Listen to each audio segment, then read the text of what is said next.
এই কয়েকদিন দেখছি এক মহিলা মানে পাগলা কুত্তায় কামড় দিয়েছে। আবরার ফাহাদ আমার কুষ্টিয়ার সন্তান, তারে হত্যা করেছে কে? এটা প্রমাণিত সত্য। সত্য না?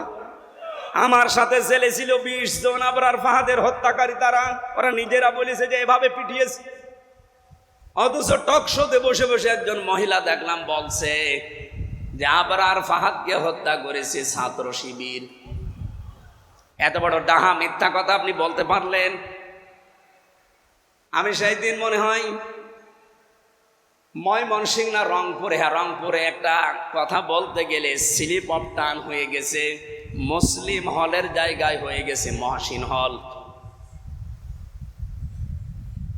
মুসলিম হল যেটা সলিমুল্লাহ মুসলিম হল, এখানে আজ প্রায় 21 বছর বা 16 বছর নিয়মিত না হলেও অনিয়মিত আজান বন্ধ ছিল। সেইটা বলতে গিয়ে আমি বলে ফেলেছি মুখ দিয়ে, আমি ইচ্ছাকৃত না অনিচ্ছাকৃত, যে মহসিন হল। এই জন্য অনেকে দেখলাম, অনেক ভাইরা পাগল হয়ে গেছে আমার পেছনে, এমনকি আমার মা বাবাকেও তারা জারোস বলে গালি দিচ্ছে। আরে ভাই আমার নাই, ভুলে বের হয়ে গেছে কথাটা। এই জন্য যদি আপনি প্রতিবাদ করতে পারেন যে মানুষগুলো ডাহা সত্যকে মিথ্যা বানিয়ে প্রচার করতে চায়, নবীর আদর্শের মানুষগুলোকে যারা কলঙ্ক দিতে চায়, কত মানুষকে বলতে যদি ইসলামী ছাত্র শিবির 1971 সালে নাকি তারা যুদ্ধ অপরাধী এই নামে দণ্ডিত, অথচ এই দল তৈরি হয়েছে 1977 সালে। আমার মনে হয় শয়তান এদের কথা শোনে আর হাসে, আর আমাদের একটা ভুল ক্রমে বের হয়েছে, সেইটা নিয়ে ওরা রাজনীতি আরম্ভ করেছে।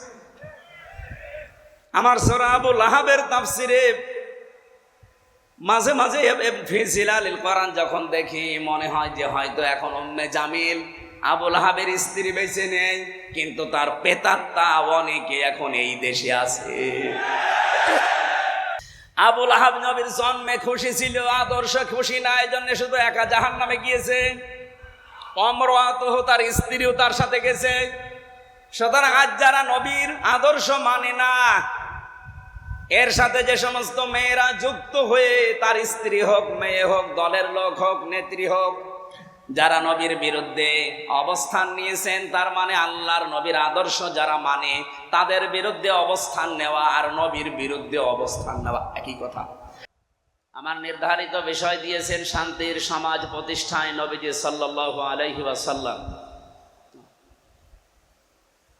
আমরা এ বিষয়ের উপরে যতটুকু তথ্যপাত্য সংগ্রহ করেছি তার উপরে কথা বলার চেষ্টা চালাবো। আমা তাওফীকি ইল্লা বিল্লাহ। সামনে বসা মুসলমান ভাইরা, পর্দার আড়ালের সম্মানিতা মা এবং বোনেরা, প্রশাসনের ভাইরা, প্রাণপ্রিয় চট্টগ্রামবাসী, এই ময়দানে কথা বলতেন কোরআনের পাখি খ্যাত আন্তর্জাতিক খ্যাতিসম্পন্ন মুফাসসিরে কোরআন শহীদ আল্লামা দেলাওয়ার হোসাইন সাইদি রহমতুল্লাহ আলাইহি। আমার জেলখানার সাথে 3টা বছর আমি আল্লাহরে বান্দার সাথে পাশেই ছিলাম। আমি ছিলাম 4 নম্বরে, উনি ছিলেন 1 নাম্বার। খালি একটা দেওয়াল ছিল মাঝে। আল্লাহ তার গোলামের সারা জীবনের কোরআনের খেদমত যেন কবুল করি, জান্নাতুল ফেরদাউসের সুউচ্চ মাকাম নসিব করেন, বলেন আমিন। দল মত জাতি বর্ণ ধর্ম নির্বিশেষে আজকের এই অনুষ্ঠান, এটাকে শুধু এলাকার মুসলমানদের বলেন? কোরআন যেমন শুধু মুসলমানদের জন্য না, নবীও তেমন মুসলমানদের জন্য না। ওমা আরসালনাকা ইল্লা রাহমাতাল লিল আলামিন। সূরা আম্বিয়া 107 নম্বর আয়াতে আল্লাহ জানিয়েছেন রাহমাতাল লিল মুসলিমিন দেননি, রাহমাতাল লিল মুমিনিন দেননি, দিয়েছেন রাহমাতাল লিল আলামিন। তাহলে এই আলামিনের ভেতরে যত কিছুর বসবাস, আল্লাহ না দিয়ে আল্লাহ আলামিন দিয়েছে।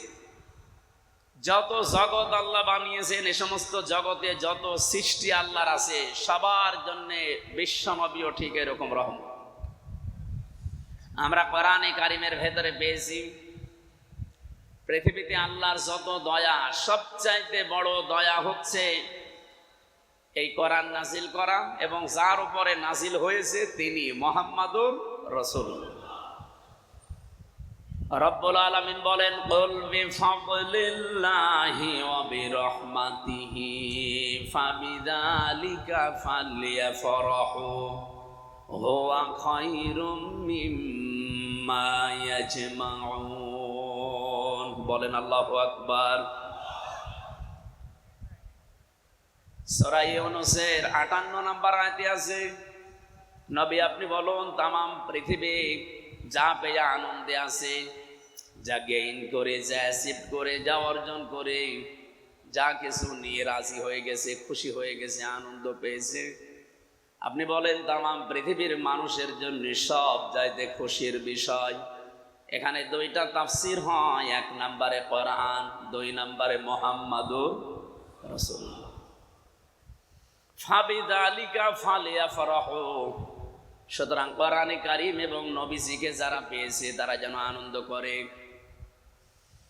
চট্টগ্রামের এই চৌনতি ময়দানে একদিন, 2 দিন, 3 দিন না, এই বাংলাদেশের ইতিহাস 55 বছর 19 দিন একাধারে চলছে।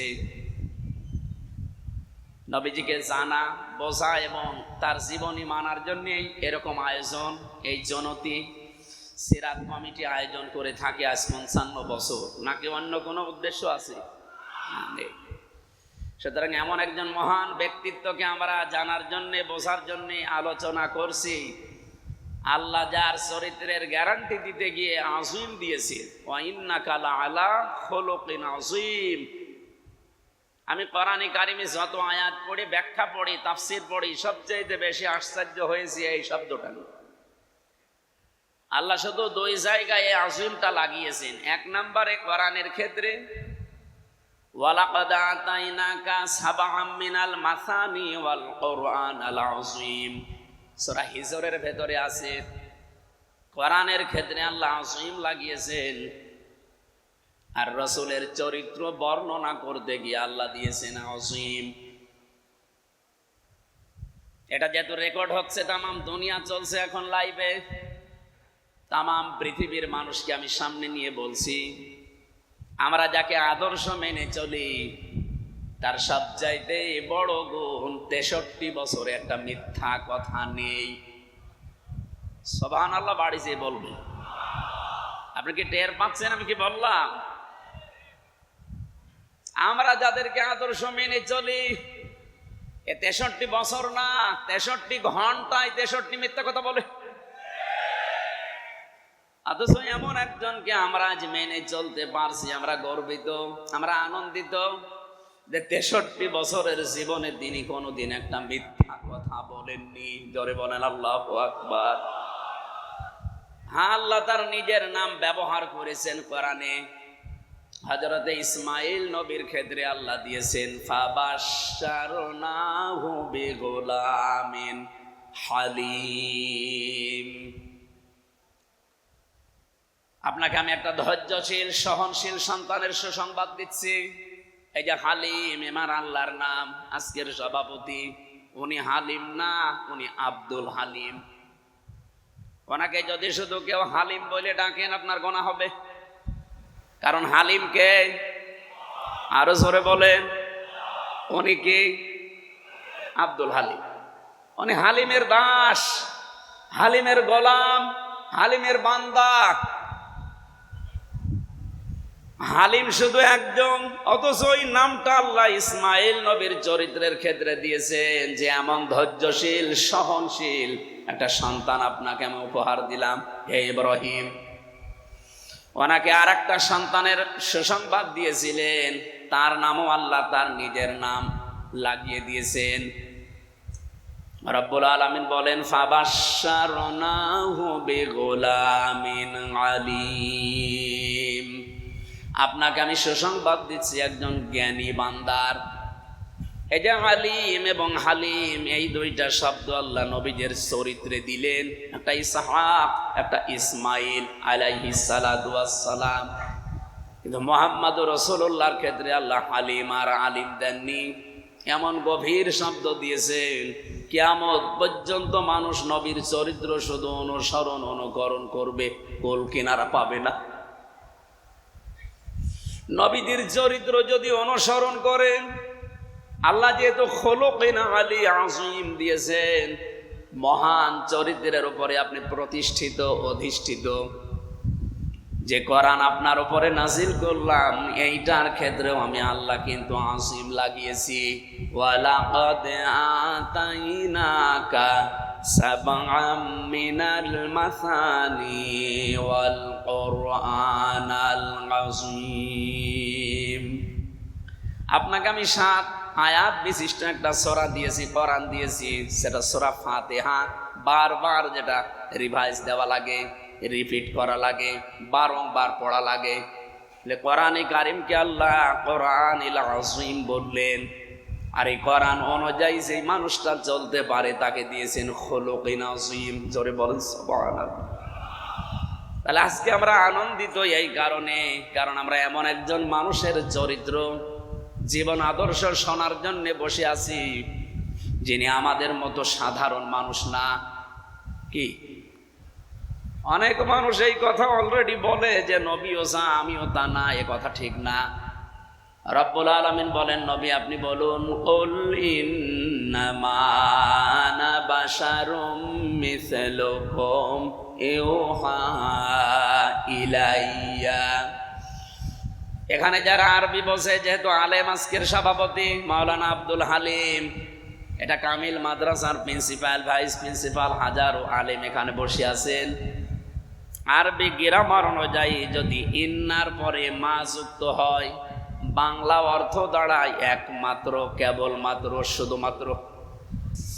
রব্বুল আলামিন এখানে জানাতে চেয়েছেন, নবী আপনি বলুন আমি তোমাদের মতো মানুষ, কিন্তু আমার উপরে ওহী আসে, তোমাদের উপরে আসে না, এটা একটা পার্থক্য। তাহলে আমাদের মতো নবী হয় কি করে? আমরা তো ওহী পেলাম না। পেয়েছি আমরা ওহী? বলেন বলেন। সুতরাং তিনি ওহী পেয়েছেন, এই ওহী অনুযায়ী তার জীবনটা তিনি সাজিয়েছেন। এই জন্য পৃথিবীতে যত মানুষ আসবে আর যত মানুষ যাবে, শ্রেষ্ঠ মানুষের তালিকায় 1 নম্বরে ধরা লাগবে মুহাম্মদুর রাসূলুল্লাহকে। বঙ্গবন্ধু শেখ মুজিবুর রহমানকে অনেকেই বলে যে উনি 1000 বছরের শ্রেষ্ঠ বাঙালি, কিন্তু তামাম পৃথিবীতে কিয়ামত পর্যন্ত যারা আসবে, দুনিয়া তৈরি হওয়ার পর থেকে আজকে পর্যন্ত যারা এসেছে, সবার ভেতরে বঙ্গবন্ধু শ্রেষ্ঠ বাঙালি এ কথা কেউ বলে? মানে 1000 বছরের এ শব্দটা আমরা লাগিয়েছি, কিন্তু আল্লাহ পাক যার নামের আগে খুলুকিন আযীম লাগিয়েছেন, আপনি যদি গভীরতায় যেতে চান, এ মাপজব করে কোল কিনারা কোনো দিন পাবেন না। এই জন্য আমরা যারা আনন্দ করতে চাই, আজকে এই 19 দিনের 17 দিন একাধারে এখানে আনন্দ চলছে, নবীর সিরাত শুনে। নাকি অন্য কিছু আলোচনা হয়েছে? হয়নি। কিন্তু দুঃখজনক একটা বিষয় আছে, এই চট্টগ্রাম বিভাগ এবং সিলেট বিভাগ, বাংলাদেশে এই 2টা বিভাগে যেই কয়টা জেলা আছে, তার অধিকাংশ জেলাতে মানুষ এই রবিউল আউয়াল মাস আসলে, যেহেতু আজকে মনে হয় রবিউল আউয়ালের 27 তারিখ না 28 তারিখ, 27, এই মাসটা আসলে আমাদের এই 2 বিভাগে আমরা দেখি মানুষ পাগল হয় মিলাদুন নবী নিয়ে। ঈদে মিলাদুন নবী নাম দিয়ে যারা এটা করে, ঈদ মানে আনন্দ, মিলাদ মানে এটা মিলাদুন থেকে জন্ম, নবীজির জন্মে আপনি আনন্দ করবেন কেন? এই বিষয়টা আবিষ্কার করে না কেউ। রবিউল আউয়াল মাস তো আগেও ছিল, এটা তো আর নতুন না। শুধুমাত্র এই 1500 বছরে রবিউল আউয়াল মাসের দাম মর্যাদা এত বেড়েছে তা কিন্তু না, এর আগেও ছিল। রবিউল আউয়াল মাসের বয়স কত আপনি বলতে পারবেন? হ্যাঁ না, মানে আল্লাহ রাব্বুল আলামিন বলেন, এখানে একটু কথাবার্তা না বলে একটু শোনেন। আপনারা 2 জন কথা বললে আমার মন ওইদিকে চলে যাবে, আর আমার মেধা তো এখন আর ওইটা নেই, জালেম সব শেষ করে দিয়েছে। জেলখানায় উল্টাপাল্টা জিনিস খাওয়িয়ে আমার আগে যে মেধা ছিল একবার পড়লেই মুখস্থ হয়ে যেত, এখন ওইটা ড্যামেজ করে দিয়েছে। খাবারের ভেতরে বিভিন্ন জিনিস খাওয়িয়েছে পয়জন দিয়ে, তেঁতুল দিত শুধু, প্রত্যেক খাবারে ওরা তেঁতুল দেয়। আমি যে ফাঁসির কন্ডেম সেলের ভেতরে 3 বছর ছিলাম, আমার সাথে কেউ কথা বলতো না, সিসি ক্যামেরা দিয়ে রেখেছি, আমার সাথে কেউ যেন দেখা না করে, কথাও না। এই জন্য ভয়ঙ্কর অবস্থায় রেখে রেখে আমার শরীরটাও শেষ করে দিয়েছে, এমনকি আমার কণ্ঠটাও শেষ করে দিয়েছে। এই যে স্বাভাবিক হতে এখন অনেক সময় লাগবে, কারণ 1-2 দিন না, 3 বছর এক ঘরের ভেতরে। এই ধকল এখনো যায়নি, এই জন্যে আমার এই আওয়াজ হলে বা এদিক ওদিকে মন চলে গেলে আমি যেটা বলতে চাচ্ছি ওইটা ভুলে যাব। আপনারা একটু সাহায্য করবেন না? ঘন্টাখানিক একটু নড়াচড়া কম করবেন। খুব গুরুত্বপূর্ণ হলে আপনি আলোচনার পরে যেয়ে প্রশ্ন করেন। মিলাদুন নবী এই শব্দটা বিশ্বনবী মুহাম্মদুর রাসূলুল্লাহর ইন্তেকালের প্রায় 600 বছর পর, আমরা ইতিহাস পড়ে যেটা দেখলাম 600 বছর পরে আবিষ্কার করেছি। কিন্তু সিরাতুন নবী এটা আবিষ্কার করা না, এটা কোরআনে কারীম থেকে নেওয়া। লাকাদ কানা লাকুম ফি রাসূলিল্লাহি উসওয়াতুন হাসানা, এই যে উসওয়াতুন হাসানা এই শব্দের তাফসীর ব্যাখ্যা এই বাংলাদেশ সহ বাইরের দেশগুলোতে আমি বিভিন্ন লাইব্রেরিতে দেখেছি, প্রায় 42টার উপরে তাফসীর আমি এই শব্দের সাথে মিলিয়েছি। সব মুফাসসির এই উসওয়াতুন হাসানা থেকেই সিরাত নবীর জীবন চরিত এ বিষয়ের উপর আলোচনা করেছেন। সবচাইতে অথেন্টিক আমার কাছে প্রায় 13টা কিতাব আমি এই ছোট বয়সে দেখেছি নবীর জীবনের উপরে। আর রাহিকুল মাখদুম আল্লামা সফিউর রহমানের লেখা, এটা আমার কাছে সবচাইতে বেশি ভালো এবং সহজ মনে হয়েছে। কোরআনে কারীম থেকে এই নামটা নেওয়া, খিতামুহু মিস্ক ওয়া ফি যালিকা ফালিয়াতানা ফাসিল মুতানাফিসুন। জান্নাতের এই যে কস্তুরী, যেটা এখান থেকে মানুষকে আল্লাহ খাবার খাওয়াবেন পানি জাতীয়, এটা পাওয়ার জন্য আল্লাহ প্রতিযোগিতা আরম্ভ করতে বলেছেন প্রতিযোগীদের। এর আগে যে রাহিক মাখদুম এই শব্দ থেকে আল্লামা সফিউর রহমান রহমতুল্লাহ আলাইহি উনি নবীজির চরিত্রকে এমন ভাবে ফুটিয়েছেন। এখানে 4টা বিষয় আমার কাছে সবচাইতে বেশি আকর্ষণীয় মনে হয়।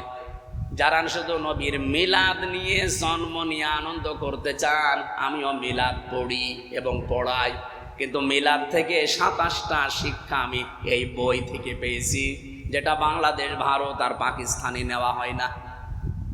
আমি একটা শুধু আপনাদের শিক্ষার জন্য বলছি। বলেন তো মিলাদ মানে কি? বললাম জন্ম। বলেন বলেন। নবীজি জন্ম নিয়েছিলেন এই যে মাসে, এ রবিউল আউয়াল মাস কি এই 1500 বছরের আগে ছিল না? বলেন বলেন। ছিল। কতদিন আগ থেকে আসতেছে? ইন্না ইদ্দাতাশ শুহুরি ইনদাল্লাহি 12 শাহরান ফি কিতাবিল্লাহ ইয়াউমা খালাকাস সামাওয়াতি ওয়াল আরদা মিনহা আরবাআতুন হুরুম ইলা আখির আয়াত। সূরা তাওবার 36 নম্বর আয়াতে এসেছে, আল্লাহ পাক যেদিন আসমান জমিন তৈরি করেন ওই দিন তার কিতাবের ভেতরে 12টা মাসের নাম তিনি লিপিবদ্ধ করেছিলেন, তার ভেতরে এই রবিউল আউয়াল ছিল।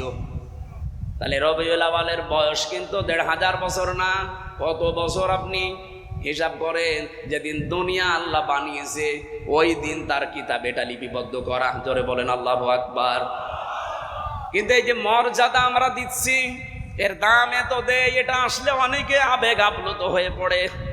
এমনকি কালকে পরশোদিনে যে আলোচনা হবে নবীজির সিরাতের ওপরে, মিলাদের ওপরে হবে। আমরা আশা করব যারা এই 2 দিন আসবে তারা যেন এই 27টা ব্যাখ্যা রাহিকুল মাখদুম থেকে আপনাদেরকে পড়া শোনায়। যেহেতু আমার আলোচনা ওইটা না, আমার একটা আলোচনার বিষয় আপনারা দিয়েছেন, আমি ওইদিকে যাব।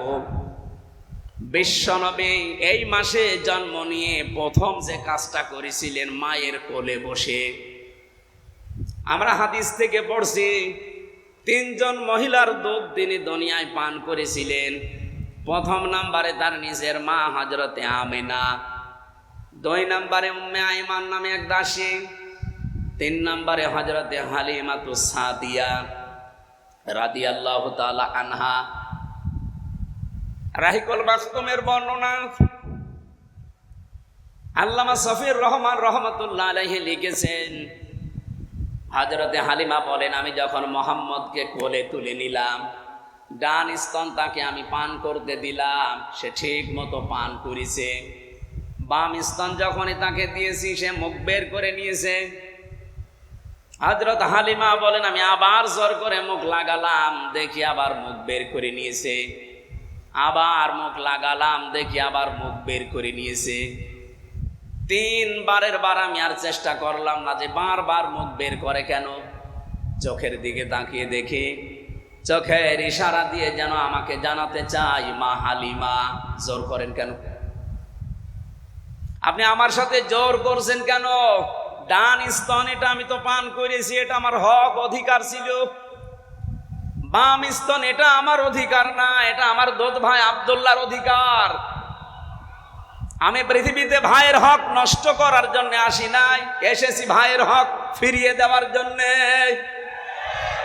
জনতিবাসী যেই নবী এই রবিউল আওয়ালে জন্ম নিয়ে মায়ের কোলে বসে ভাইয়ের হক নষ্ট করে না, আরো ফিরিয়ে দেয়, সেই নবীর উম্মত আমরা দেখেন যত বড় হচ্ছে তত ভাইয়ের হক মারার জম হচ্ছে। বলেন, এখানে ভাই মানে শুধু আপন ভাই দুধ ভাই না। আল মুসলিম আখুল মুসলিম, মুসলমান মুসলমানের ভাই। কথা বলেন না কেন? বলেন তো, বাংলাদেশে যারা চাঁদাবাজি করেন, যার কাছে করেন, ওকে আপনার মুসলমান ভাই না? ভাইয়ের সম্পদ কোনো ভাই চাঁদাবাজি করতে পারে? তাহলে করছে কারা? আপনি কিসের মুসলমান দাবি করেন? কিসের রবিউল আওয়ালে মিলাদ পড়েন? আমার কুষ্টিয়াতে এই রবিউল আওয়ালের 12 তারিখে আমাকে ডাক দিয়ে বলছে, হুজুর মিলাদ পড়ে দিন, নবীজির জন্মের মাস। আমি গোপন সূত্রে কথাটা বলছি। ওনারে জিজ্ঞাসা করেছে একজন যে আপনি এত টাকা পেলেন কোথায়? এতগুলো গরু জবাই করেছেন, এত খেচড়ি জিলাপি বিরানি কোথায় পেয়েছেন? মিলাদ দেখছেন নবীজির জন্মের, এত আবেগ আপনার। ওনাকে বলেছে যে এটা চাঁদার টাকা। চাঁদার টাকা দিয়ে রবিউল আওয়ালে মিলাদ দিচ্ছে। চট্টগ্রামে তো এসব নেই। এই কথা বলছেন, শুধু চট্টগ্রাম না, শুধু কুষ্টিয়া না, সারা দেশে এভাবে চলছে। এমনকি রবিউল আওয়াল এসেও এটা থেমে নেই, এ মাসে আরো বেশি চলছে। ওরা আবার মিলাদ পড়াবে রবিউল আওয়াল আসলে না। মিলাদ পড়লে আপনি এই শিক্ষাটা প্রথমে নেওয়া লাগবে। এরকম 27টা পেয়েছি একটা একটা করে। আমার যেহেতু মিলাদ নিয়ে আলোচনা না, আমার সিরাত নিয়ে আলোচনা। এই পৃথিবীতে যদি কেউ শুধুমাত্র মিলাদ মানে কিন্তু নবীজির সিরাতকে না মানে, ওই লোকটা জাহান্নামে যাবে, তার বাস্তব প্রমাণ আবু লাহাব, আবু তালেব। নবীজির এই 2 জন চাচা নবীর জন্মে খুশি ছিল। আপনি আবু তালেবের জীবনী পড়েন, আবু লাহাবের জীবনী পড়েন, তাফসিরে পেয়েছি এই 2 জনের জীবনী। তারা এত বেশি খুশি হয়েছিল নবীর জন্মে, আল্লাহর নবীর যেদিন জন্ম হয় এই 2 আঙ্গুল দিয়ে দাসী পর্যন্ত আজাদ করে দিয়েছে। কিন্তু যখনই নবীজির জীবনী তাদেরকে মানতে বলা হয়, আল্লাহর নবীর আদর্শের ওপরে আসতে বলা হয়, তখন তারা বিভিন্ন কথাবার্তা তুলে মানতে চায়নি। লা ইলাহা ইল্লাল্লাহ হাজ্জুল লাকা ইনদাল্লাহি ইয়াউমাল কিয়ামাহ। চাচা, জোরে বলা লাগবে না, আমার কানের কাছে মুখ নিয়ে শুধু আস্তে করে বলেন লা ইলাহা ইল্লাল্লাহ। এমনকি মুহাম্মদুর রাসূলুল্লাহ ঘোষণা আপনার দেওয়ার দরকার নেই। আমি যে মোহাম্মদ এটা আমি তো জানি, আমি মেনে নিলাম। কিন্তু আল্লাহর একাত্মবাদের স্বীকৃতি আপনাকে দেওয়া লাগবে। আপনার জোরে দিলে যদি সমস্যা হয়, একটু আস্তে আস্তে বলেন, কিয়ামতের দিন আমি আল্লাহর সামনে ঝগড়া করে আপনাকে জান্নাতে নিয়ে যাব। না, লোকটা পড়ে না। পাশে যারা দাঁড়িয়েছিল তারা বুঝ দিয়েছে, আবু জেহেল আর আবু সুফিয়ান, যে নেতা পড়বা, সারা জীবন বাপদাদার ধর্ম মানলে, এখন এই ভাতিজার নতুন ধর্ম গ্রহণ করে কলঙ্কিত হবা। মানুষ তোমারে ভীরু বলবে, কাপুরুষ বলবে। ও বলছে, ভাতিজা মোহাম্মদ, তোমাকে আমি ভালোবাসি, কিন্তু তোমার কালেমা আমি পড়তে পারলাম না, তুমি আমারে মাফ করে দিও। ঠিক এইভাবেই পড়েছি তার জীবনে আমি, তুমি আমাকে মাফ করে দিও। বলেন তো, মাফ করার মালিক নবীজি না আল্লাহ? বলেন বলেন। ওমাইয়াগফিরুয-যুনুবা ইল্লাল্লাহ, আল্লাহ বাদে মাফ করতে কেউ, আরো জোরে বলেন, পারে না। সঙ্গে সঙ্গে নবীজির মন খারাপ হয়ে গেল। ফেরেশতা জিবরাইল সূরা কসসের 56 নম্বর আয়াতটা নিয়ে হাজির হয়ে গেলেন। ইন্নাকা লা তাহদি মান আহবাবতা ওয়ালাকিন্নাল্লাহা ইয়াহদি মান ইয়াশা। হে নবী, আপনি মন খারাপ করেন কেন? হেদায়েত তো আপনার হাতে আমি দেইনি যে যাকে ভালোবাসেন তাকে দিয়ে দেবেন, বরং আমি আল্লাহ হেদায়েত আমার হাতে রেখেছি। এটা পাবে কে? ওয়া হুয়া আ'লামু বিল মুহতাদিন। আ'লামু ইসমি তাফজিল, এটা সুপারলেটিভ ডিগ্রি। আপনার চাইতে আমি ভালো জানি যে হেদায়েত কাকে দেওয়া যায়। এই লোকটা আপনার চাচা, আমি জানি সারা জীবন আপনাকে ভালোবাসা দিয়েছে, আপনার জন্মেও খুশি ছিল, কিন্তু আপনার আদর্শ পেয়েও খুশি না। এই জন্য আমি আল্লাহকে মাফও করি নাই। একে আল্লাহ কিয়ামতের দিন শুধু জাহান্নামের 2টা ফিতা লাগিয়ে দেবে পায়ের নিচে, মাথার মগজ পর্যন্ত টকবক করে ফুটবে। তাহলে নবীর জন্মে খুশি, কিন্তু তার সিরাত পেয়ে, আদর্শ পেয়ে খুশি না। গেছে কোথায়? আরো জোরে বলেন। আর একজন চাচা আবু লাহাব, ও খুশি ছিল জন্মে। আমার মনে হয় আসরের পরে আপনি আবু লাহাবের জীবনী আজকে শুনেছেন, এই জন্য আমি ওদিকে গেলাম না। ও বলেছিল, তাব্বা লাকা লিহাযা জামাতানা, মুহাম্মদ তুমি আর কাজ পাওনি এই কথা বলার জন্য আমাদেরকে একত্রিত করলে। পাথর তুলে নবীজির দিকে নিক্ষেপ করেছিল। বলেন নাউজুবিল্লাহ। যে লোকটা নবীর জন্মে খুশি, মিলাদে খুশি, কিন্তু নবীর আদর্শ পেয়ে নারাজ, তাদেরকে আল্লাহ দিয়েছেন কোথায়? এটার কি দলিল দেওয়া লাগবে?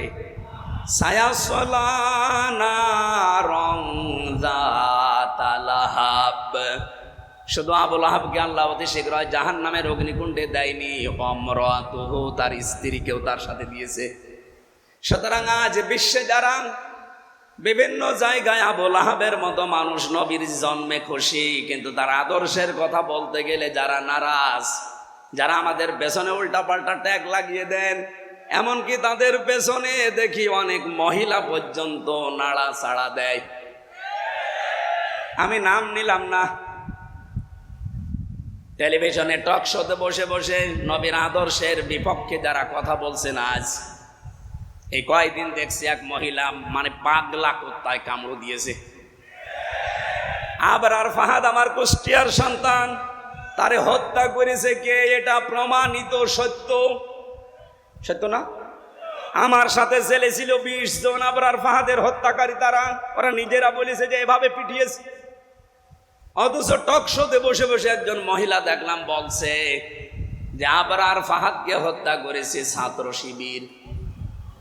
এত বড় ডাহা মিথ্যা কথা আপনি বলতে পারলেন? আমি সেই দিন মনে হয় ময়মনসিংহ না রংপুরে, হ্যাঁ রংপুরে একটা কথা বলতে গেলে স্লিপ অফ টাং হয়ে গেছে, মুসলিম হলের জায়গায় হয়ে গেছে মহসিন হল। মুসলিম হল যেটা সলিমুল্লাহ মুসলিম হল, এখানে আজ প্রায় 21 বছর বা 16 বছর নিয়মিত না হলেও অনিয়মিত আজান বন্ধ ছিল। সেইটা বলতে গিয়ে আমি বলে ফেলেছি মুখ দিয়ে, আমি ইচ্ছাকৃত না অনিচ্ছাকৃত, যে মহসিন হল এই জন্য অনেকে দেখলাম, অনেক ভাইরা পাগল হয়ে গেছে আমার পেছনে, এমনকি আমার মা বাবাকেও তারা জারোস বলে গালি দিচ্ছে। আরে ভাই আমার নাই, ভুলে বের হয়ে গেছে কথাটা। এই জন্য যদি আপনি প্রতিবাদ করতে পারেন যে মানুষগুলো ডাহা সত্যকে মিথ্যা বানিয়ে প্রচার করতে চায়, নবীর আদর্শের মানুষগুলোকে যারা কলঙ্ক দিতে চায়, কত মানুষকে বলতে যদি ইসলামী ছাত্র শিবির 1971 সালে নাকি তারা যুদ্ধ অপরাধী এই নামে দণ্ডিত, অথচ এই দল তৈরি হয়েছে 1977 সালে। আমার মনে হয় শয়তানেদের কথা শুনে আর হাসে, আর আমাদের একটা ভুল ক্রমে বের হয়েছে, সেইটা নিয়ে ওরা রাজনীতি আরম্ভ করেছে। আমার সূরা আবু লাহাবের তাফসিরে মাঝে মাঝে ফিজিলালিল কোরআন যখন দেখি মনে হয় যে হয়তো এখন উম্মে জামিল আবু লাহাবের স্ত্রী বেঁচে নেই, কিন্তু তার পেতাত্তা অনেকে এখন এই দেশে আছে। আবু লাহাব নবীর জন্মে খুশি ছিল, আদর্শ খুশি না, এই জন্য শুধু একা জাহান্নামে গিয়েছে। অমরাতহ তার স্ত্রীও তার সাথে গেছে। সুতরাং আজ যারা নবীর আদর্শ মানে না, এর সাথে যে সমস্ত মেয়েরা যুক্ত হয়ে, তার স্ত্রী হোক, মেয়ে হোক, দলের লোক হোক, নেত্রী হোক, যারা নবীর বিরুদ্ধে অবস্থান নিয়েছেন, তার মানে আল্লাহর নবীর আদর্শ যারা মানে তাদের বিরুদ্ধে অবস্থান নেওয়া আর নবীর বিরুদ্ধে অবস্থান নেওয়া একই কথা। চট্টগ্রামবাসী,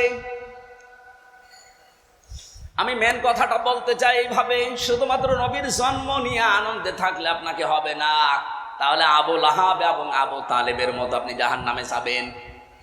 আপনাকে নবীর জন্ম নিয়ে, মিলাদ নিয়ে যেমন খুশি থাকার কথা, তার চাইতে বেশি খুশি হওয়ার কথা নবীর জীবন এবং আদর্শ পেয়ে।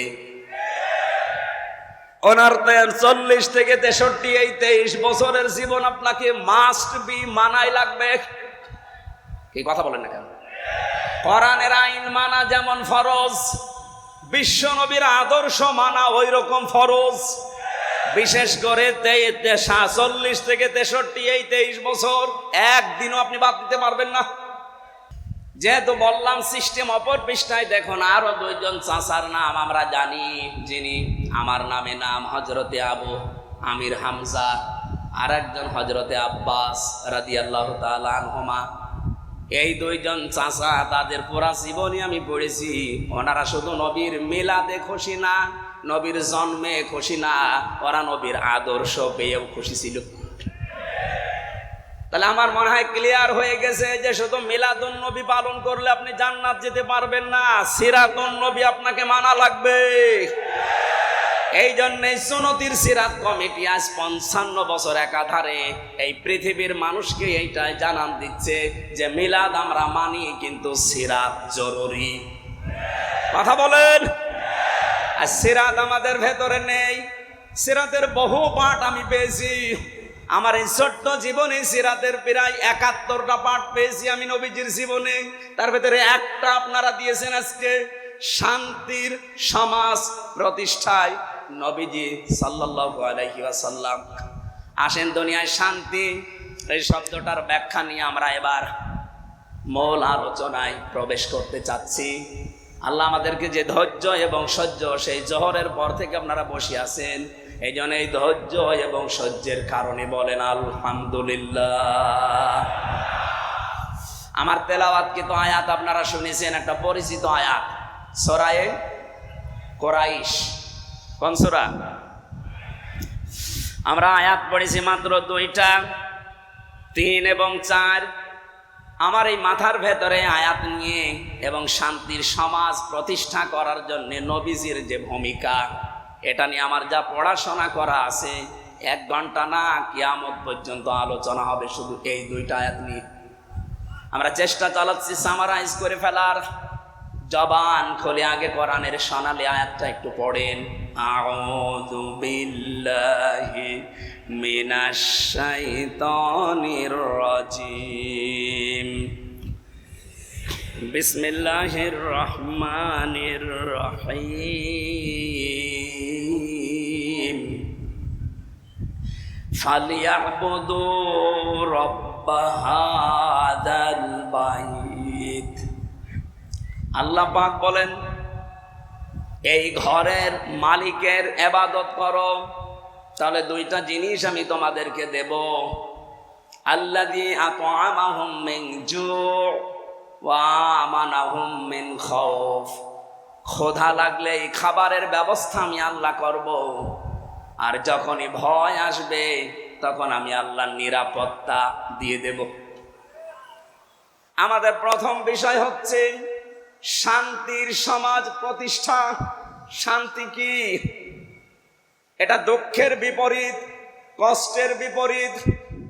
আমরা অনেকেই বলি যে সুখ শান্তি, না, জিনিস দুইটা এক না, এমনকি দুইটার শব্দ আলাদা। আপনি পড়া কোরআন শরীফের ভেতরে যদি সুখ এই শব্দ অনুসন্ধান করতে চান, তাহলে আপনি শান্তির শব্দ পাবেন না। সুখ শব্দের আরবি অর্থ হচ্ছে রাহাতুন। রাহাতুন মানে সুখ। তাফসিরে পড়েছি তিনটা জিনিসকে সুখ বলা হয়। আর সেলমন বা সালমন, এখানে আমি সেলমন শব্দের অর্থ পেয়েছি ইসলাম, আর সালমন যদি জবর দিয়ে বলা হয় তাহলে বাংলা অর্থ দাঁড়ায় শান্তি, নিরাপত্তা, স্বস্তি। কোরআনে কারিমে দলিলটা পাবেন সূরা বাকারার 208 নম্বর আয়াতের প্রথম অংশে, ইয়া আইয়ুহাল্লাযীনা আমানু দুখুলু ফিস-সিলমি কাফা। এখানে আল্লাহ ঈমানদারকে ডাক দিয়ে জানালেন, তোমরা ইসলামে পরিপূর্ণভাবে প্রবেশ করো। যেহেতু সিনের নিচে জের আছে, এই জন্য সিলমনের অর্থ ইসলাম।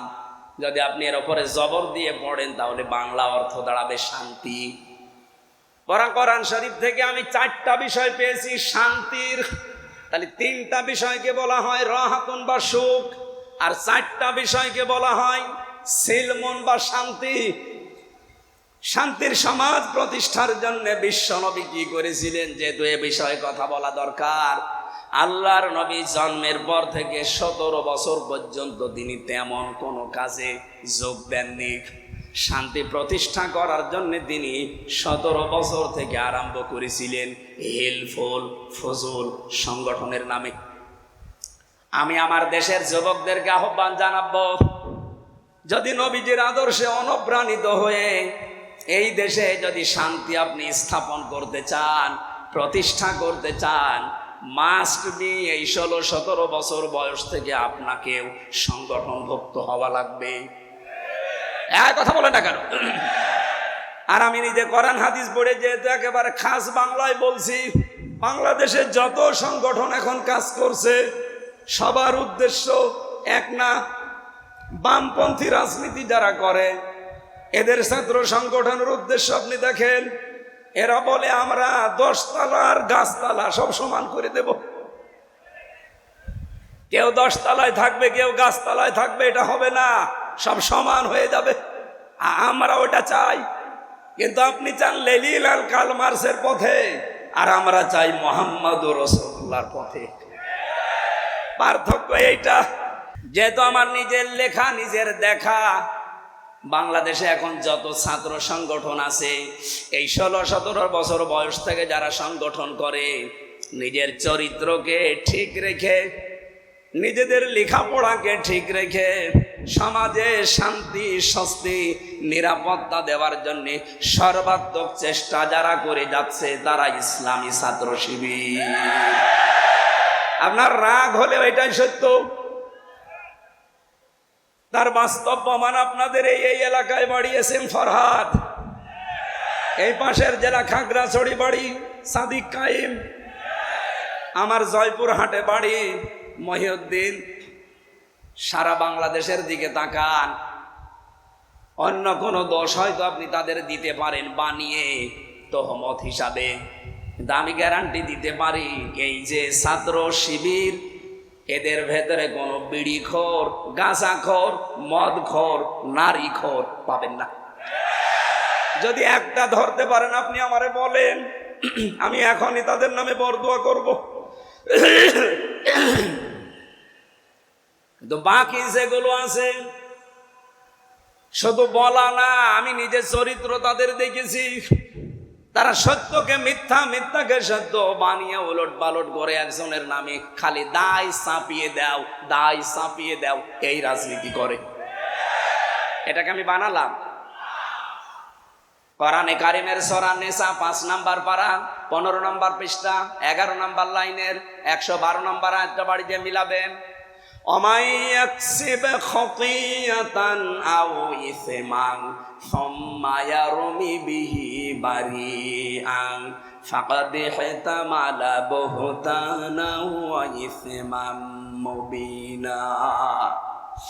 রব্বুল আলামিন বলেন, বহু মানুষ এমন আছে নিজে অন্যায় করে, আর অন্যায়টা যখন হয়ে যায় তখন একটা নিরপরাধ মানুষের ওপরে দোষটা চাপিয়ে নিজে ভালো সাজে। এরকম ছাত্র সংগঠন বাংলাদেশে নেই, এরকম দল বাংলাদেশে নেই।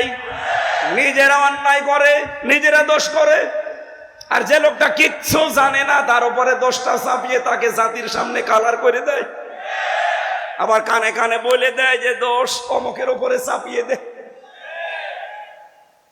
কি বেশি বলে ফেললাম?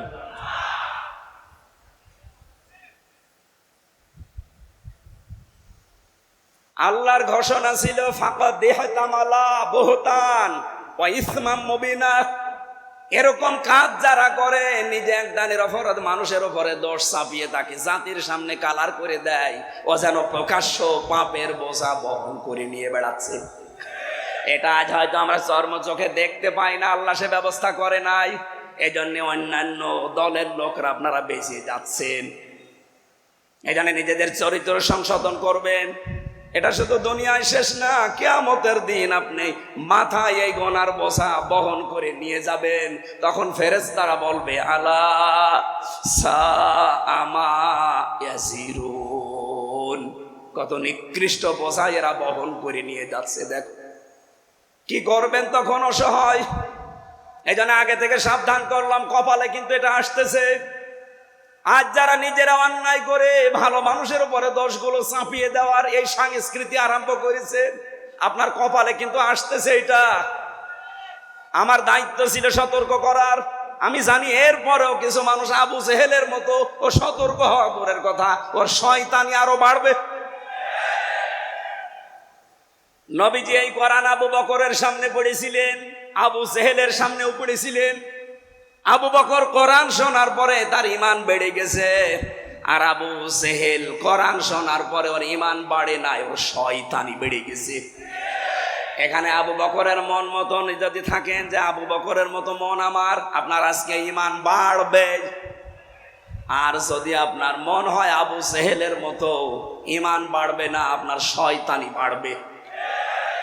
আবু বকরের মন নিলে ঈমান বাড়ে, ঘোষণা কার? আরো জোরে বলেন।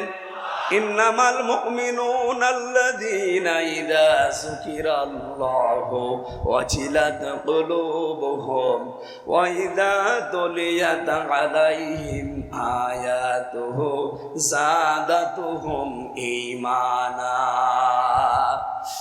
কোরআনের আলোচনা যদি মন দিয়ে আপনি শুনতে পারেন আর উপলব্ধি করার যোগ্যতা যদি আপনার থাকে, মাস্ট বি যাদাতুহুম ঈমানা, আপনার ঈমান বাড়বে।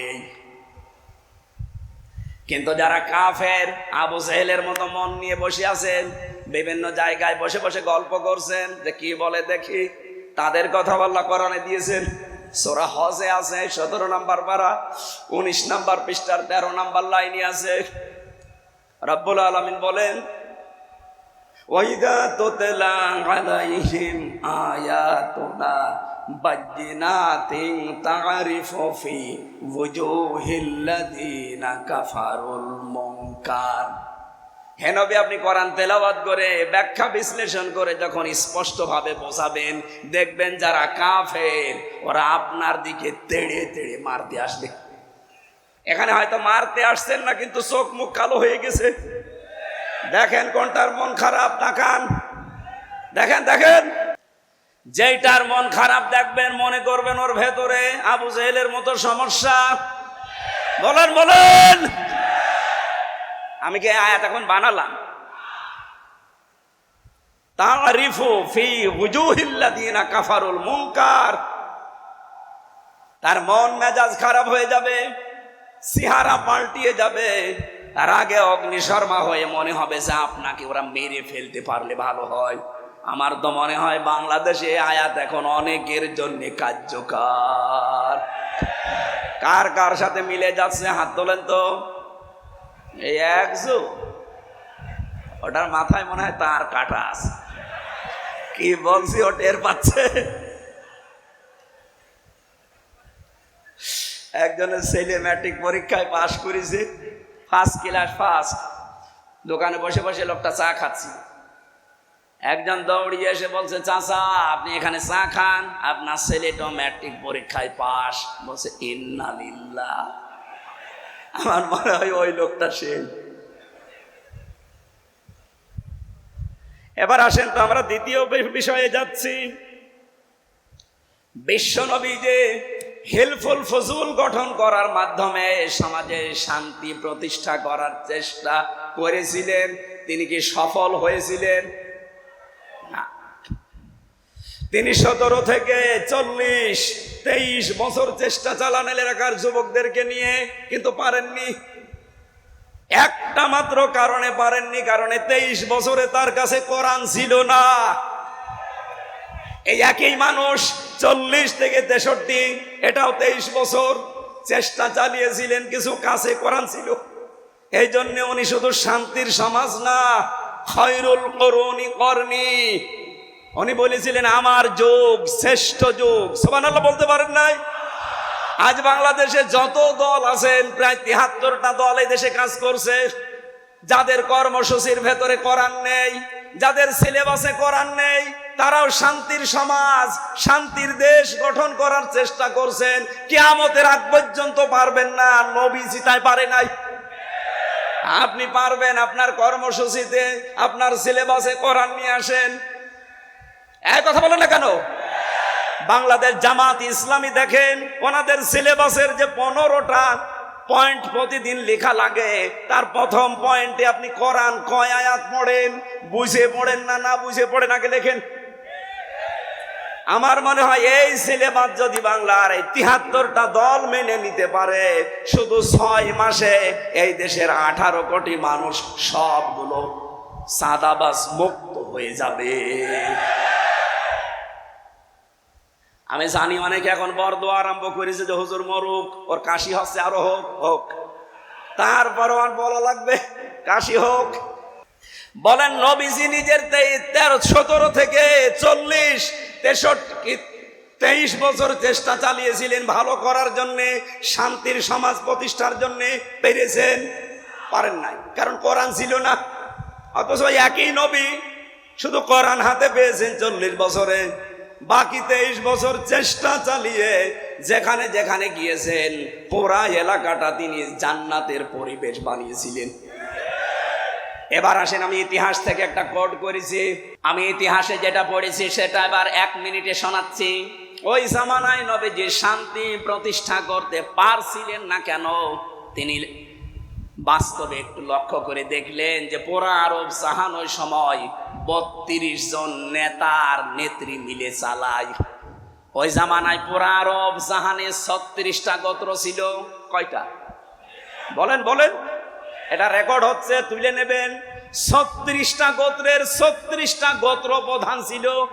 মনে করেন বাংলাদেশের উদাহরণ দিলে বুঝবেন, এমপি আমাদের যেমন 300 এমপি, ওই সময় পুরা আরব জাহানে 36 জন এমপি ছিল। আর বাকি 3 জন জাতীয় নেতা ছিল, আর জাতীয় নেত্রী ছিল 3 জন। জাতীয় নেতা ছিল 3 জন 3টা জাতির। একটা ইহুদিদের, ওদের জাতীয় নেতার নাম হচ্ছে মারহাব। খ্রিস্টানদের জাতীয় নেতা ছিল মুখাইরে, আর মুশরিকদের জাতীয় নেতা ছিল আবু জাহাল। ওই জামানায় পুরা আরব দেশ মিলে 3 জন নেত্রী ছিল, জাতীয় নেত্রী। একজন ছিল আবু লাহাবে, আবু জেহেলের স্ত্রী নাকেরা। 2 নম্বরে হিন্দা, আবু সুফিয়ানের স্ত্রী। 3 নম্বরে আবু লাহাবের স্ত্রী উম্মে জামিল। আপনি বলেন, আমার যতটুকু লেখাপড়ায় বাংলাদেশ নিয়ে, আমাদের এই দেশটাও এই 630টা থানা আছে এই দেশে, 64টা জেলা আছে। জাতীয় নেতার ক্ষেত্রে আপনি দেখবেন এখনো প্রায় 3 জনের নাম শোনা যায়। বঙ্গবন্ধু, জিয়াউর রহমান, চাচা এরশাদ। জাতীয় নেত্রীও 3 জন, শেখ হাসিনা, খালেদা জিয়া, রওশন এরশাদ।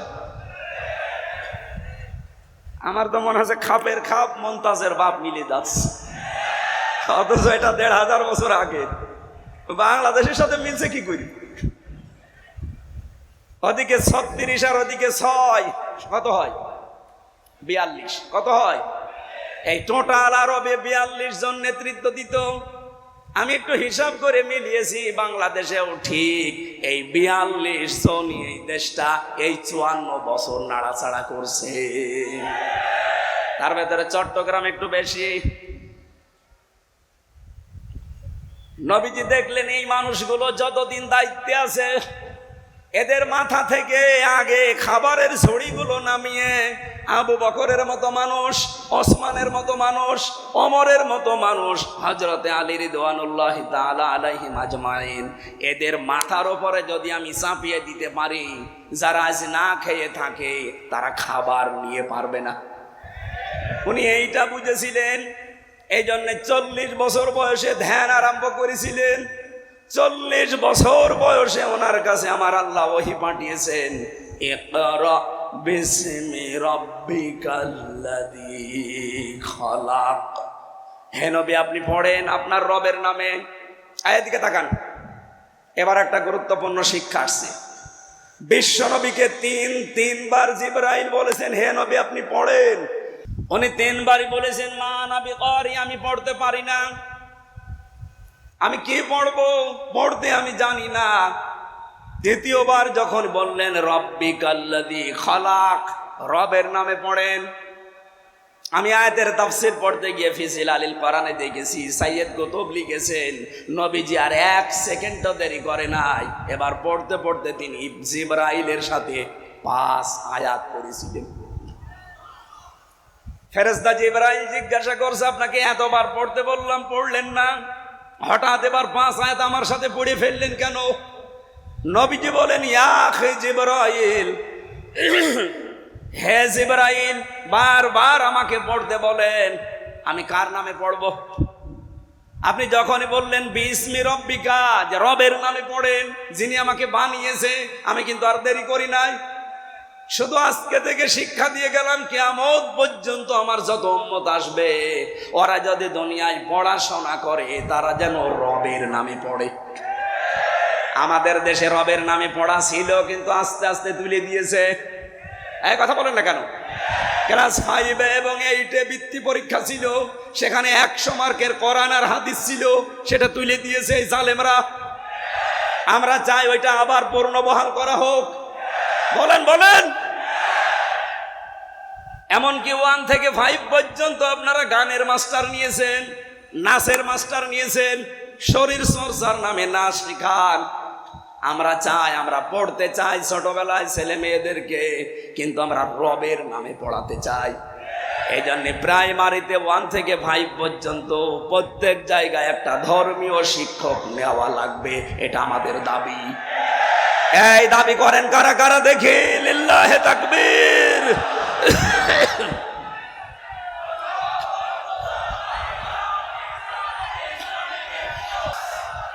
যেহেতু প্রধান উপদেষ্টা আপনাদের এই চট্টগ্রামের সন্তান, 2 জন নবীর নাম তার, ডক্টর মোহাম্মদ ইউনুস। কয় নবী? মোহাম্মদ একটা, ইউনুস একটা। 2 নবীর নাম নিয়ে আপনি বসে আছেন। 92% মুসলমানের মাথার উপরে। আপনি গানের মাস্টার নিতে পারেন, নাচের মাস্টার নিতে পারেন, একটা আলেমকে আপনি কোরআন শিক্ষায় নিতে পারেন না। আমরা এটা দাবি না, এ দাবি আমরা আদায় করেই ছাড়বো ইনশাআল্লাহ। সত্যি করে বলেন, দলমত নির্বিশেষে এ দাবি আদায় না হওয়া পর্যন্ত আমাদের ছুটি নেই। কারা চান? লিল্লাহে তাকবীর।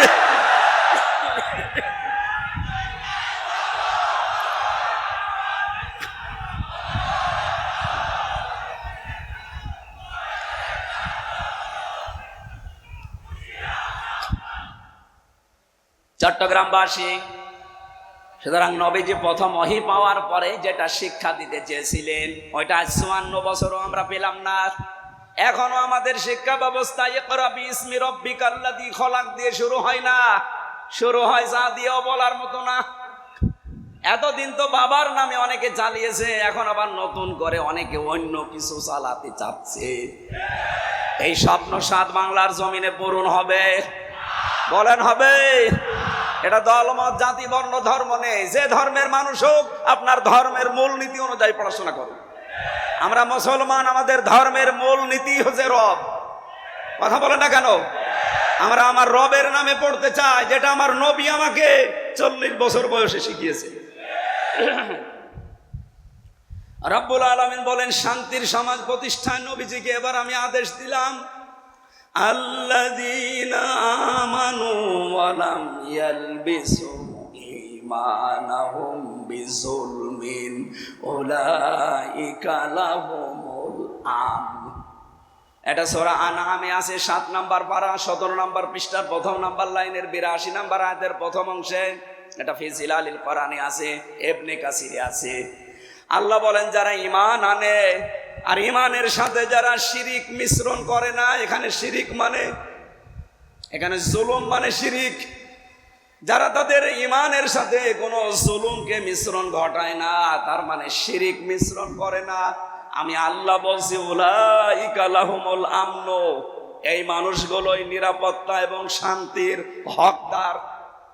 তাহলে আল্লাহর পক্ষ থেকে যদি শান্তি, স্বস্তি, নিরাপত্তা পেতে চান, এই বাংলাদেশের ঈমান যাদের আছে নির্ভেজাল করা লাগবে, এবং জুলুমের সাথে শিরিকের সাথে ঈমান মিশ্রণ করা যাবে না।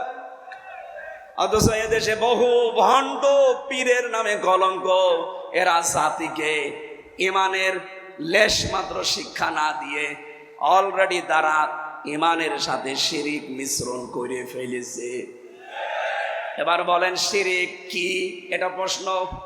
শান্তি, স্বস্তি, নিরাপত্তা দেওয়ার একচ্ছত্র মালিকানা কার? বলেন বলেন।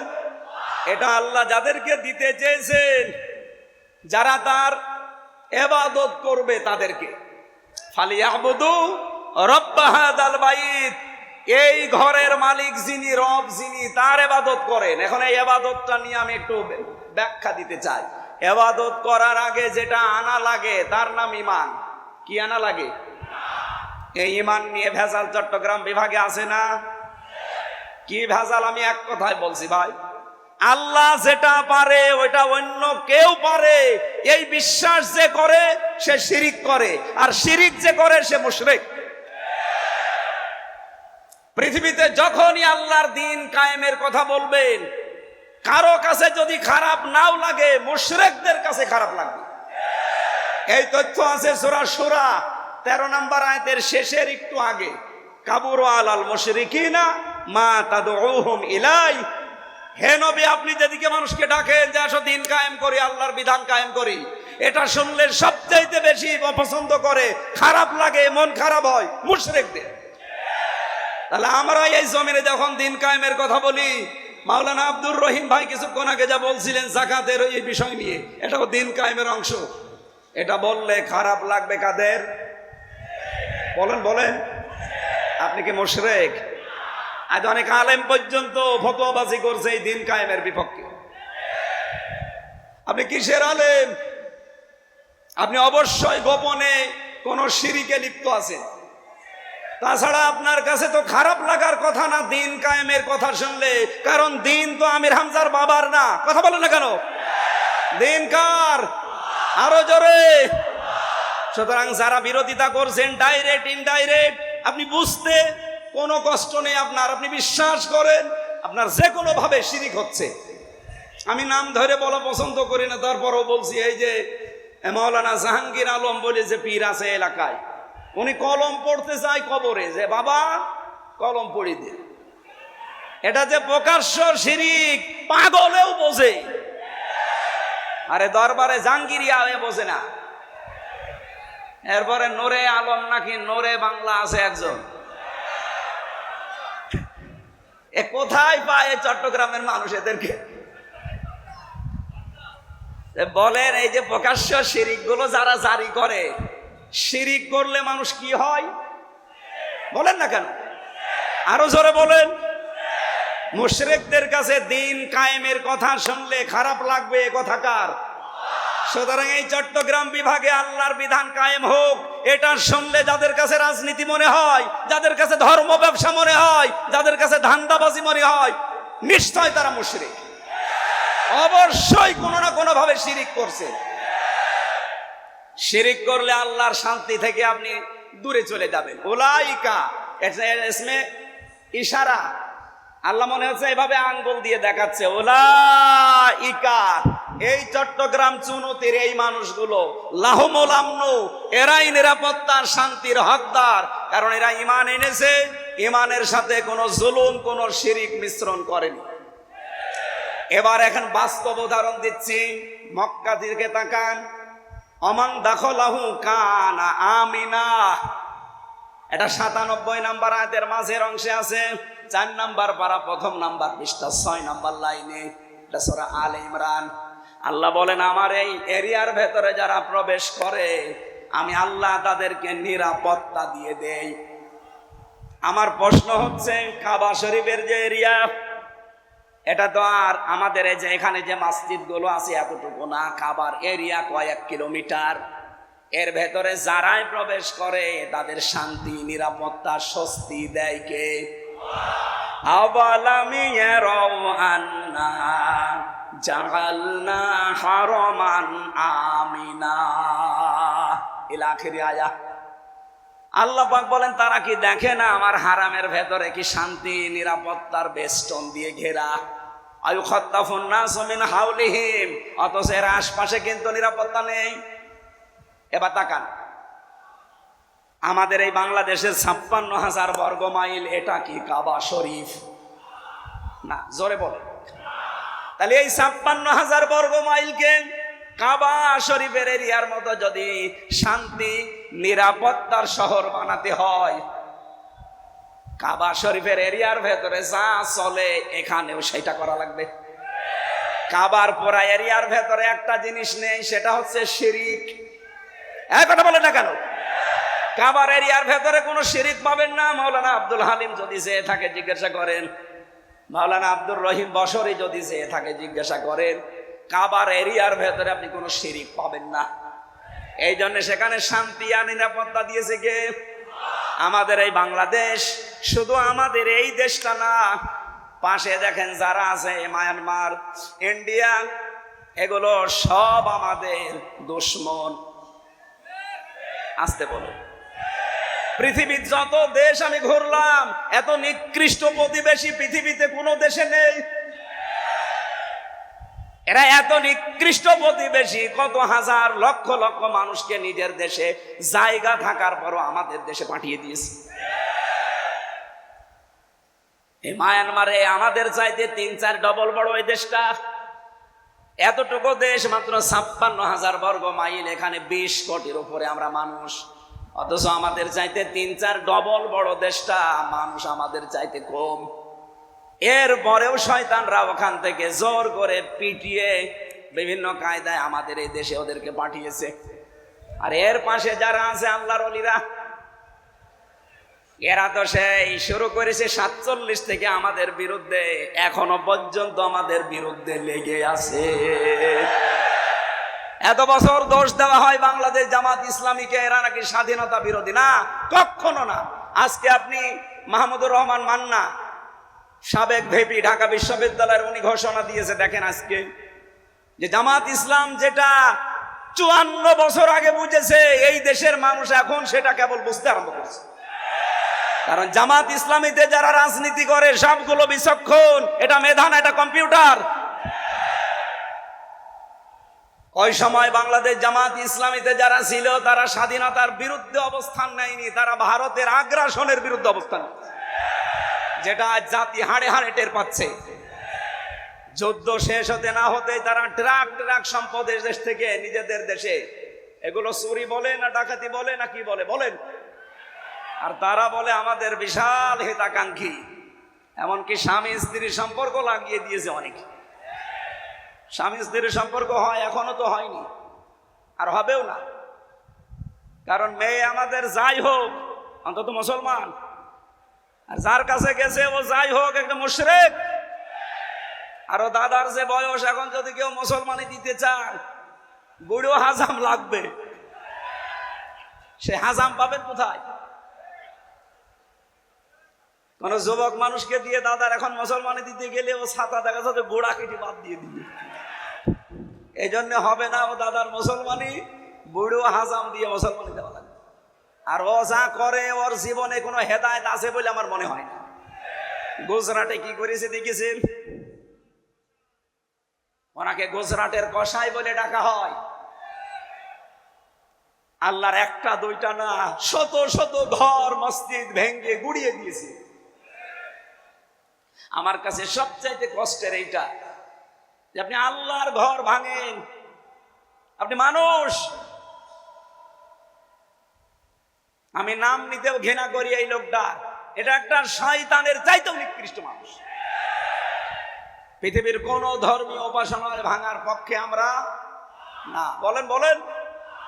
অথচ একটা দুইটা না, কতগুলো ঘর যেখানে আল্লাহকে সেজদা দেওয়া হতো ভেঙ্গে টুকরা টুকরা করে মিশিয়ে দিয়েছে। আমার তো যা মনে হয় আল্লাহর ঘরে যারাই হাত দেওয়ার চেষ্টা চালিয়েছে, আল্লাহ তাদেরকে কাশফি মাকুল বানিয়েছে। এ ভারতও থাকবে না। এ খণ্ড বিখণ্ড হলো বলে দেখেন, কারণ ওরা আল্লাহর ঘরে হাত দিয়েছে। এই কথা বলেন না কেন? ওদেরকে এই জমিনের মানুষকে আল্লাহ দেখাবে খণ্ড খণ্ড হয়ে যত টুকরা টুকরা করেছেন মসজিদকে, তত টুকরা হবে। আমাদের দেশটাকে আমরা শান্তির সমাজে পরিণত যদি করতে চাই, ঈমান আনা লাগবে ভেজাল না ভেজাল মুক্ত। এমনকি আমাদের ঈমানের সাথে যেন কোনো জুলুম, বিশেষ করে শিরিক মিশ্রণ না হয়। এই যে যারা শিরিক করেন ঈমানের সাথে সাথে, আপনাদের কারণে যে দেশে শান্তি, স্বস্তি, নিরাপত্তা নেই, এই কারণেই আপনাদের বিরুদ্ধে বলা লাগে। দেখো আপনার বিরুদ্ধে আমি কোন কারণে বলবো?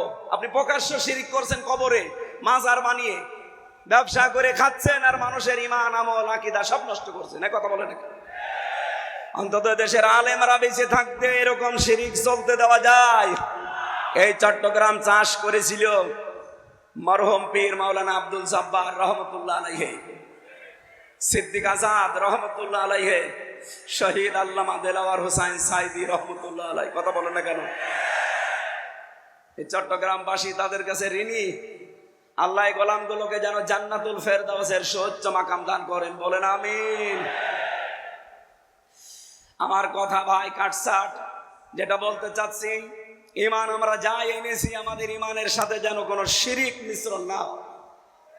বেঁচে থাকা লাগবে। কাবা শরীফে যেমন নিরাপত্তা দিয়ে আল্লাহ ঢেকে রেখেছেন, শুধু শিরিক নেই। এই কারণে আমাদের দেশটা এবার আমরা ওইভাবে সাজাতে চাই, দেশটাতে যেন শান্তি, নিরাপত্তা, স্বস্তিতে চলাফেরা করা যায়। যাবে না ইনশাআল্লাহ?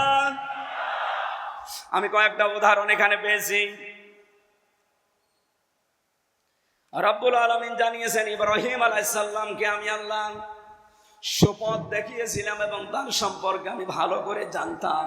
আমি এই দলিলগুলো লম্বা করে আর বলার মনে হয় ক্যাপাসিটি নেই, কারণ গলা যদি একবার বসে যায় আর জোর করেও হবে না। সূরা আম্বিয়ার 51 নম্বর আয়াতটা বাড়ি যেয়ে মিলাবেন। ওয়ালাকাদ আতাইনা ইব্রাহিমা রুশদাহু মিন ক্বাবলু ওয়া কুননা বিহি আলিমিন। এতে ব্যাখ্যা দেখবেন। এরপরে দাউদ নমল সূরার 15 নম্বর আয়াতে আছে ওয়ালাকাদ আতাইনা দাউদা ওয়া সুলাইমানা ইলমা। এই আয়াতের পরবর্তীতে 15-16 নম্বর আয়াতের ব্যাখ্যাটা দেখবেন। 3 নম্বরে সূরা ইউসুফ 56 নম্বর আয়াত দেখবেন। 13 নম্বর পারা 1ম নম্বর পৃষ্ঠায় আছে ওয়ালাকাদ মাক্কান্নাহুম ফিল আরদ। এরপরে সূরা সুআদ 26 নম্বর আয়াত ইয়া দাউদ ইন্না জাআলনাকা খলিফাতান ফিল আরদ। জমিনে শান্তির সমাজ যদি কায়েম করতে চান, রাষ্ট্র ক্ষমতা মাস্ট বি লাগবেই। এই জন্য নবীজি হিজরত করার সময় 3টা দোয়া করেছিলেন যে আল্লাহ তুমি আমাকে নিরাপদে বের করে দাও, আর যেখানে পৌঁছাবা নিরাপদে পৌঁছিয়ে দাও, আর এমন একটা রাষ্ট্র ক্ষমতা আমাকে দান করো যার ভেতরে তোমার সাহায্য থাকে। আমরাও সারা বাংলাদেশে এখন এইটাই চাচ্ছি, এবার রাষ্ট্র ক্ষমতা আল্লাহ তুমি আমাদেরকে দাও, আমি এই দেশে শান্তির সমাজ কায়েম করে দেখাবো ইনশাআল্লাহ।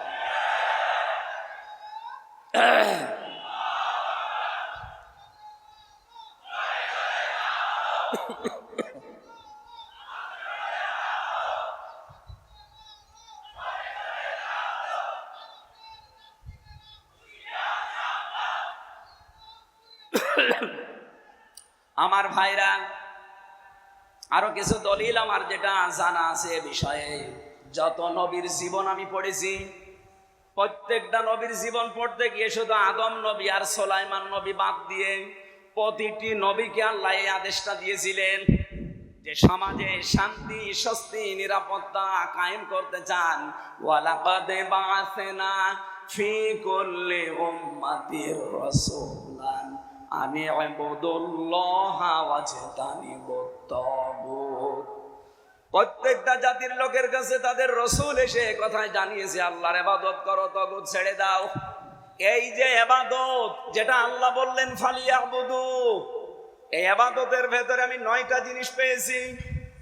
ব্যক্তিগত জীবন থেকে আন্তর্জাতিক জীবন পর্যন্ত প্রতিটি জায়গায় ইবাদত আছে। আমরা যদি ইবাদত গুলো কোরআন থেকে, হাদিস থেকে কোট করে করে দুনিয়ায় কায়েম করতে পারি, আল্লাহর ঘোষণা হচ্ছে এই পৃথিবীর জমিনটা আমি উলাইকা লাহুমুল আমন, এটা নিরাপত্তার শহর বানিয়ে দেব। আল্লাহ আমাদেরকে যেন এটা চোখে দেখার তৌফিক দেন, বলেন আমিন। এটা আছে সূরা নাহলের 36 নম্বর আয়াতে, সূরা আরাফের 96 নম্বর আয়াতে। এই জমিনে যদি বরকত নাজিল করতে চান আকাশ থেকে, জমিন থেকে যদি আল্লাহর দয়া, শান্তি, স্বস্তি এবং বরকত দেখতে চান, ওয়ালাউ আন্না আহলাল কুরা আমানু ওয়াত্তাকাউ লাফাতাহনা আলাইহিম বারাকাতিম মিনাস সামাই ওয়াল আরদ। এলাকার লোকেরা, দেশের লোকেরা, গ্রামের লোকেরা যদি আল্লাহর উপর ঈমান আনে আর যদি তাকে ভয় করে চলার নীতি অবলম্বন করে, আল্লাহ পাক বলেন তাকে 6টা জিনিস, লাফাতাহনা আলাইহিম লামে তাকিদ, আমি আল্লাহ নিজে এখানে ফাইল কর্তা, আমি নিজে দায়িত্ব পালন করে খুলে দেব।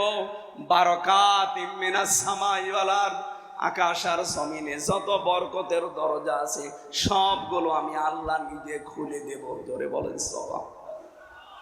এই ইবাদত গুলো পুরাটা বলতে পারলে ভালো হতো, আমার কণ্ঠে আর সাপোর্ট করছে না।